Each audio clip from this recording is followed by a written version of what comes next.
നമ്മൾ എന്ത് ചെയ്യും? അതന്നെയല്ലേ ഞാൻ ആലോചിച്ചോണ്ടിരിക്കണത്. ഒരു മിനിറ്റ് തീരുമാനം ഉണ്ടാവും. ഇവൻ എന്തിനാണ് ഈനെ എടുത്ത് കിടന്ന് വിളിക്കണത്? ചേച്ചി ഭയങ്കര ആളിയാ പറടാ.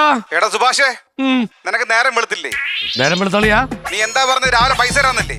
എടാ പൈസ റെഡിയാണ്, റെഡിയായാ? പക്ഷേ അത് സ്വർണമാണ്. അത് കൊണ്ടുപോയി എനിക്കത് വിൽക്കാൻ സാധിച്ചിട്ടില്ല. അപ്പൊ ഒരു 10-25 ലക്ഷം രൂപയുടെ സ്വർണ്ണം ഇരിപ്പുണ്ട്. നീ ഒരു കാര്യം ചെയ്യളിയാ, നമ്മള് തമ്മിലുള്ള ഇരിപ്പോശം വെച്ചിട്ടേ നീ എനിക്കൊരു 5 ലക്ഷം രൂപ തന്നാ മതി. 5? ആ സാധനം നീ എടുത്തോ. അപ്പൊ എനിക്കുള്ള പൈസ നിനക്ക് തരാനുള്ള 10 ലക്ഷം. എടാ അത് കഴിച്ചിട്ടാണ്. 25 ലക്ഷം രൂപയുടെ സാധനത്തിന് 15 ലക്ഷം രൂപ നീ തന്നാ മതി. മനസ്സിലാവണ്ട.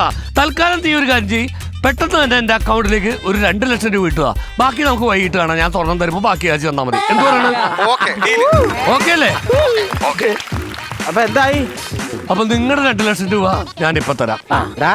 ഞാൻ ഒരു കാര്യം പറയട്ടാ, നമ്മളൊന്നും അല്ല യഥാർത്ഥ കള്ളൻ. ഇതാണ് 916 കള്ളൻ. പോടാ കള്ളന്മാരെ.